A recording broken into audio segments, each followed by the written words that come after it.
If, like me, you live in Bristol, are interested in history, and are interested in infrastructure and engineering, then one name is completely inescapable. This guy, I.K.Brunel. Officially, the second greatest Great British Briton of all time, we are told.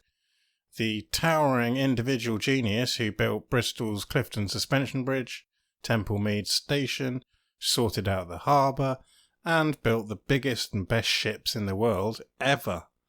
The man who not only single-handedly built modern Bristol, but the entire modern world. Which is, of course, a nauseating load of nonsense. Now, to be clear, this video isn't intended to demean the guy per se. He was undoubtedly a brilliant engineer with many big achievements to his name. Just building this wasn't one of them. Nor was building this, let alone the breathless hyperbole of the entire modern world. His presentation in popular culture and popular history seems to have taken on a kind of life of its own, so exaggerated, oversimplified and hagiographical that it has more in common with modern celebrity worship than anything resembling actual history. In this video, I'm going to take a nitpicking look at some of his major contributions in this city, and shine a light on some of his colleagues and collaborators, who I feel are sometimes unfairly overlooked in the rush to build the brand of Brunel's Bristol.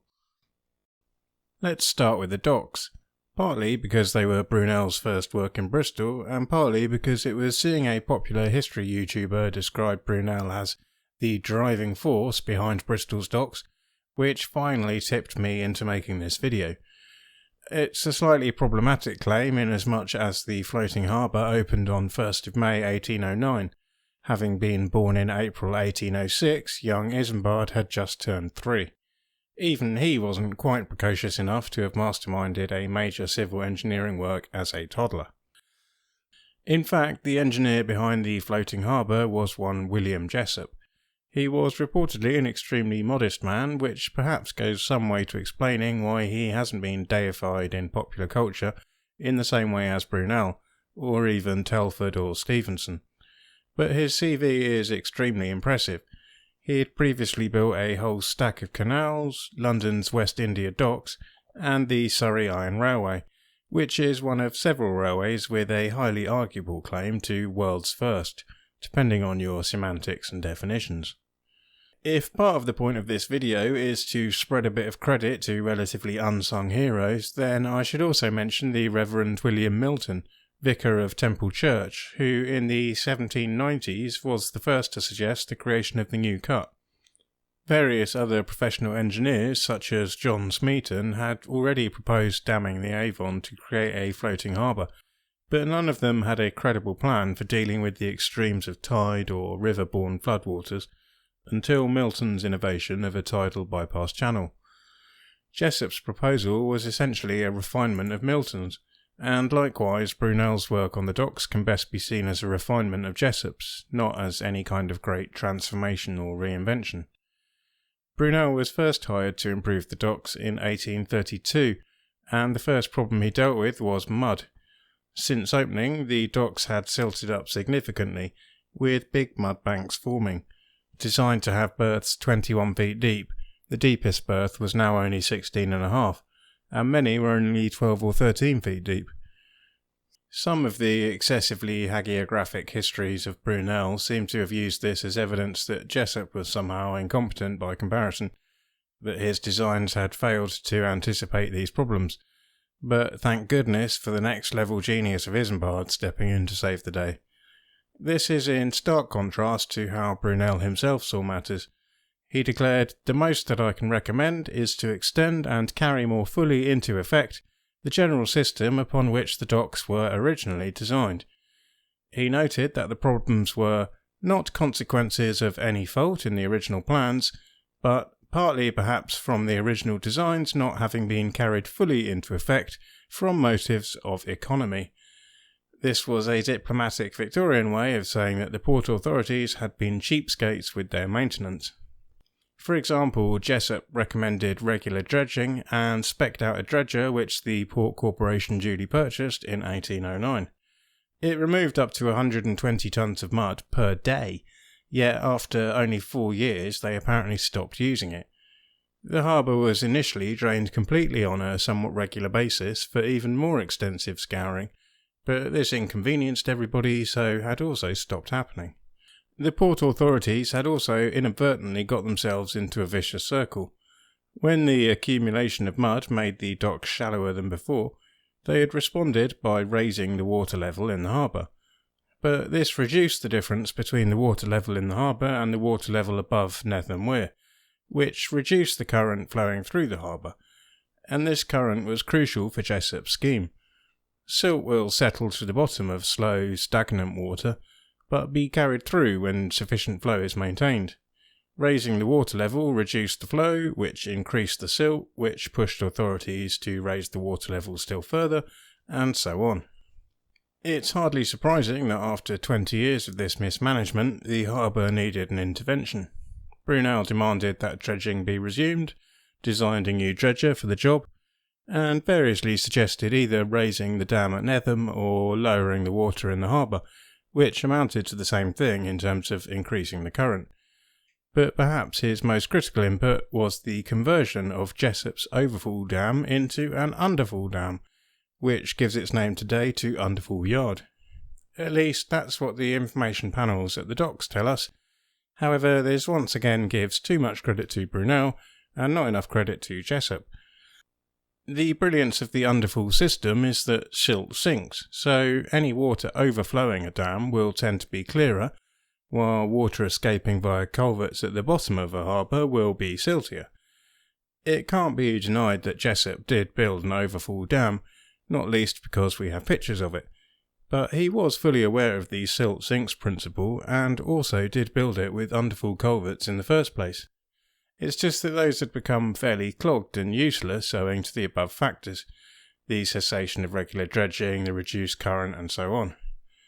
Brunel didn't invent the underfall system or even create any new underfall outlets here, but he built some underwater structures which created a channel funneling water into the existing ones at greater speed, and blocked off the overfall, making the existing underfall outlets more effective. Probably Brunel's biggest single intervention to the floating harbour was the creation of the Southern Lock at Cumberland Basin. Here I make no argument that he received undue credit, but if one is looking for a Bristol's favourite son type of narrative, this lock is definitely not the project to cite. Begun in 1844, it was not finished till 1849, and its stressful construction and late and over-budget completion served to sour the relationship between the Bristol Port authorities and Brunel permanently. He did no further work for them. Today it's permanently sealed up, effectively abandoned and very thoroughly silted up. And there's actually a deeper irony here. The whole reason Brunel was building a new and bigger lock in the 1840s was because ships had grown too big for the existing ones. And who was responsible for innovating such enormous ships? Well, Brunel. His own SS Great Britain had been floated from its shipyard in 1843, and then spent a full year stuck in Bristol Harbour, as Brunel negotiated with the authorities to increase the size of the locks enough so that it could pass through. Even after the authorities' modifications were completed, the first attempt to exit failed, and they had to come back on a higher tide and remove a course of masonry from the locks to squeeze the giant ship through. So you might expect him to build the new South Lock to such an enormous size that it could cope with his vision for the huge transatlantic ships of the future. In fact, he seemed to have given up on the Port of Bristol for this. In 1844, his proposal for the lock stated, "I have recommended these dimensions because I believe they would be sufficient to accommodate all ordinary steamboats built for the Irish trade, and this I now think is sufficient for the Port of Bristol." Assessed in historical context, I can't help thinking this remark is actually a rather savage put-down. Brunel, it seemed, had concluded that modern shipping had simply outgrown Bristol. Quite besides the hassle of going through these locks, just getting to them via the Avon Gorge was increasingly impractical. Brunel favoured the construction of supersized docks out at Avonmouth or Portishead, and I think it's fair to say history proved him conclusively correct. His SS Great Britain served to prove the point. Having exited Bristol harbour with such difficulty, she never returned until she was towed back in 1970 as a derelict relic, instead using Bristol's deadly rival, Liverpool, as her home port for her transatlantic trips. Even the prior, smaller SS Great Western had alternated between Avonmouth, rather than Bristol proper, and Liverpool, before abandoning even Avonmouth in 1843. For his subsequent ship, the SS Great Eastern, Brunel gave up on Bristol altogether and built it in London. Arguably then, with his record-breaking ships, Brunel has a better claim to being the driving force behind the obsolescence and closure of the floating harbour than being the creator or saviour of it. But before we move on, it wouldn't be much in the spirit of this video to glibly attribute these ships to Brunel alone, as I just did myself for the narrative convenience. They were built by the Great Western Steamship Company, which was very much a joint venture between Brunel and others.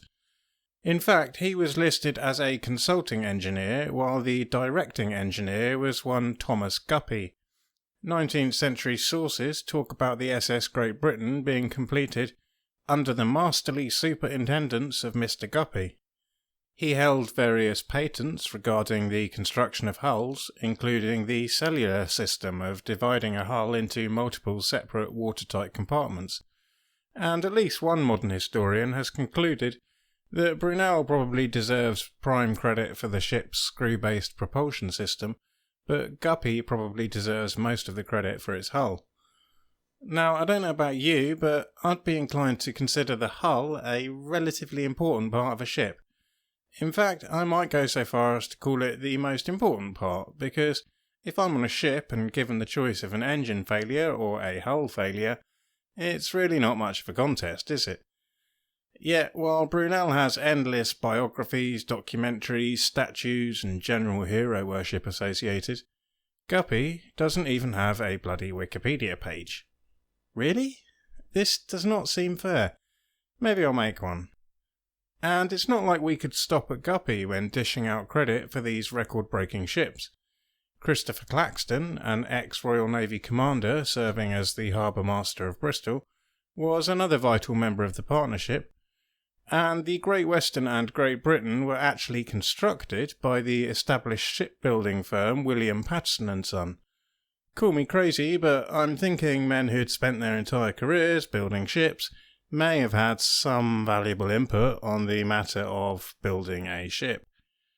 Okay, from a marketing perspective, you can understand why this place is emblazoned with Brunel's SS Great Britain. Brunel, Guppy, Claxton and Patterson's Great Britain doesn't exactly roll off the tongue. But I can't help thinking it's a bit telling that even today we're awfully keen to give all of the credit for this achievement to the gentleman in the big top hat, and little to none of it to the working classes who actually made his ideas reality. At this point in my script writing, I thought I'd probably better actually go round the museum and check that I'm not being massively unfair to them. Perhaps, I thought, the whole Brunel personality cult was just to get tourists through the door, but once inside, the museums will do a good job of consistently emphasising what a collaborative venture this was in reality. How can I put this? No. If you want to walk around under the gaze of a giant 20-foot Brunel head, or fawn over some teaspoons he once owned, this place has got you covered. But if you want to learn about the guys who actually designed the hull and oversaw the construction of the ship, well, you'll be making do with these couple of sentences. Now, I don't want to seem unduly scathing about the museum in general.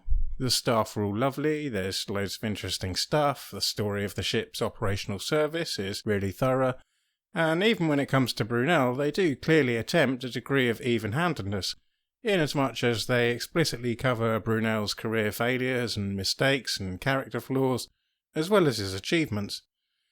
But that even-handedness is rather undermined, in my opinion, by the constant proclamations like this, which are frankly absurd. I don't think any credible historian would be interested in proclaiming a single person as the greatest mind of the Victorian era.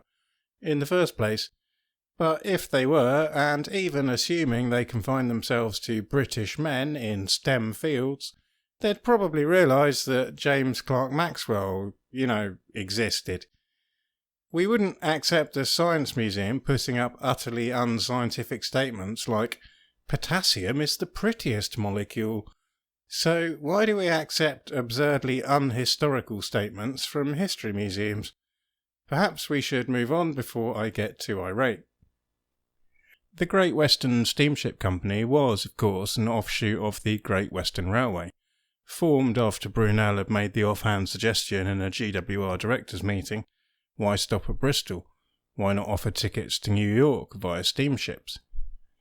We've seen how this vision of transatlantic steamliners ended up as an inadvertent death knell for Bristol's docks, and since I didn't want this video to turn into a complete hit piece, I'll kind of skip over the part where the SS Great Britain also turned out to be a death knell for the Great Western Steamship Company itself, which went bankrupt after Cunard ate their transatlantic lunch by building a fleet of less innovative but cheaper and more reliable ships, instead of sinking everything into one experimental giant.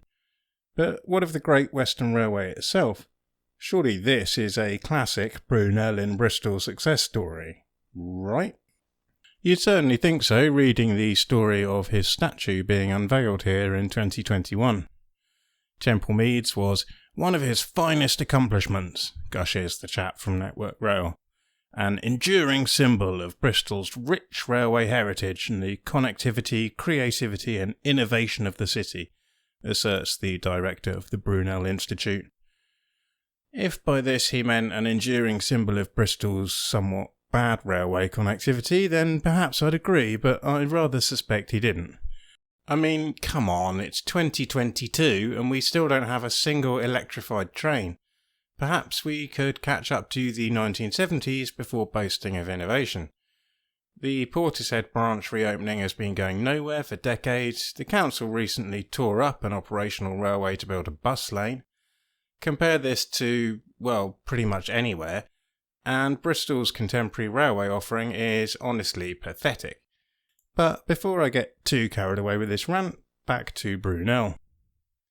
Temple Meads was his grand terminus for his Great Western Railway, opened in 1840. But the Temple Meads you pass through today is not Brunel Station. This part dates from the 1870s, and is usually attributed to Matthew Digby Wyatt, an architect and art historian who had assisted Brunel with Paddington Station, the GWR's London terminus. However, one source claims that actually the only name on the drawings was Francis Fox, who was then serving as the in-house engineer for the Bristol and Exeter Railway, and whose later credits include working on the Victoria Falls Bridge, the Sydney Harbour Bridge, and the Liverpool Overhead Railway. Brunel's station is this bit, and like the South Lock, it's found itself surplus to requirements. His engine shed is ignominiously used as a car park. Architecturally speaking, these offices he built across the end of the tracks make for a building that looks still rather fine today, but in engineering and infrastructural terms this was a rather odd and regrettable choice, because it completely ruled out the prospect of converting his Temple Meads from a terminus to a through station. This apparent lack of foresight complicated any scheme aiming to give Bristol a more centrally located railway station, because trains coming to or from such an extension would have to either bypass Temple Meads or reverse, neither being particularly great options.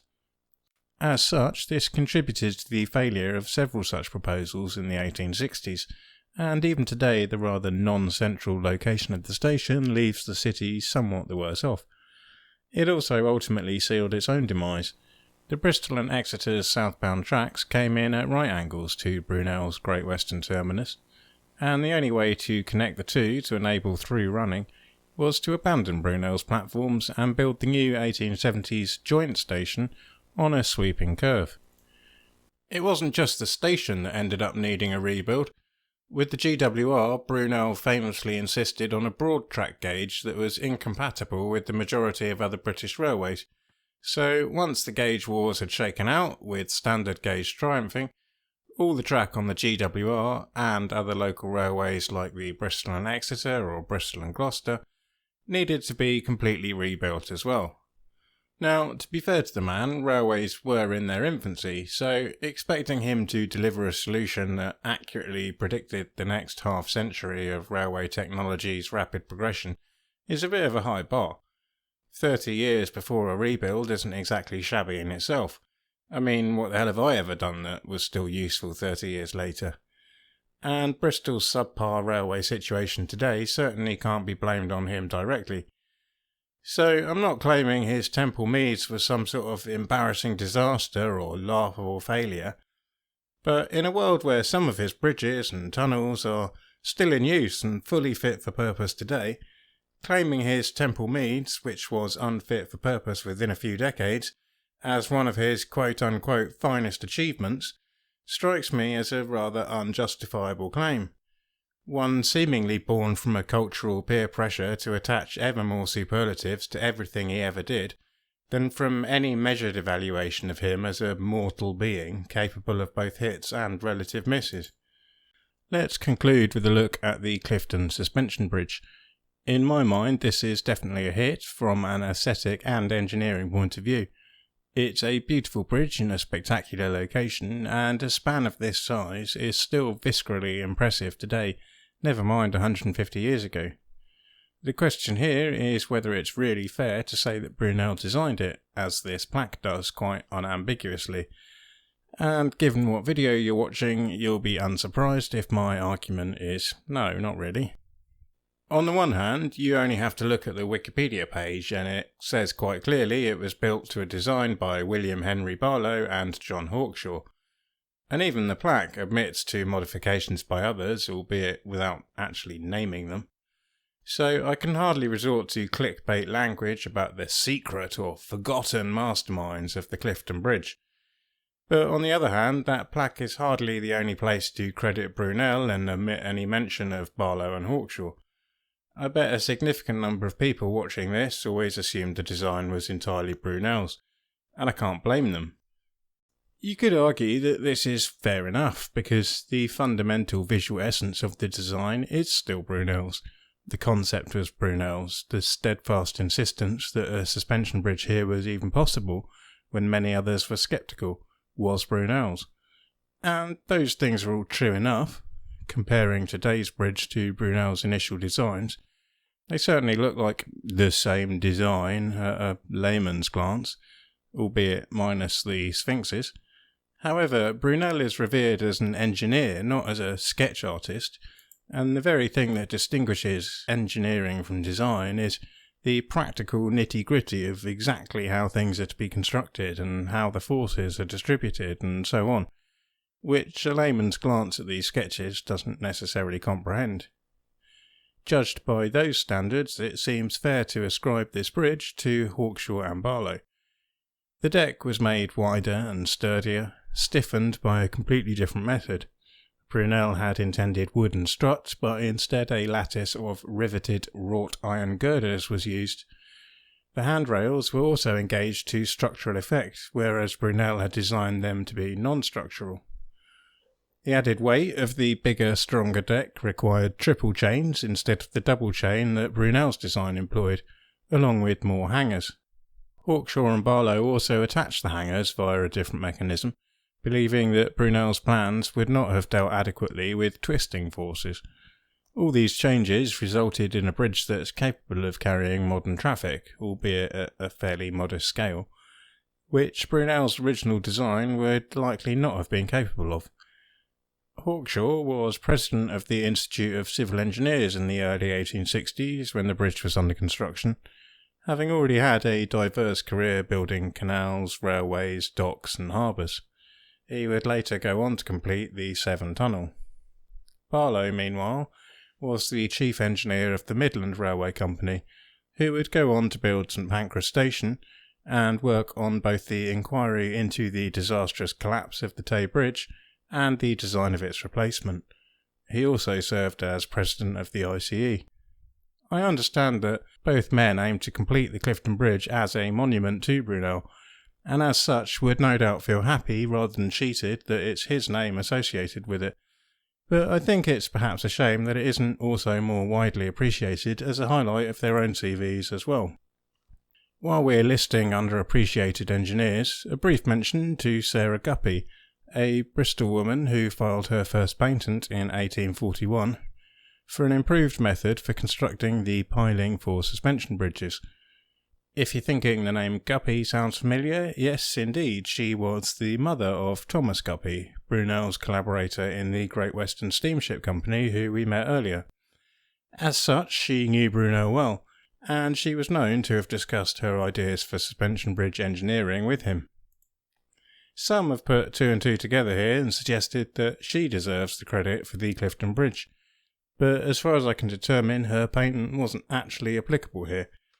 It seems, however, that it was extremely applicable in the case of Telford's Menai Suspension Bridge. We know that Telford was aware of her patent and persuaded her to waive the fees for her technique when building his bridge, but it seems she never got any public credit at the time in return for this generosity. As for Brunel, I hope now that you're at the end of this video it's clear how this was not meant as an attack on him per se, as much as on the prevailing historiography surrounding him and his relationship to Bristol, which is oversimplified to a point which I find regularly perverse and occasionally downright irritating. This is a city which Brunel practically dismissed as obsolete in the post-industrial world of shipping, and proceeded to help fulfil that prophecy by designing ships too big to dock here. This is a city which cheerfully abandoned his lock to the mud, abandoned his bridges to rust and rot, and abandoned his train station to car parking, whilst incessantly talking up how proud it is of his engineering legacy here.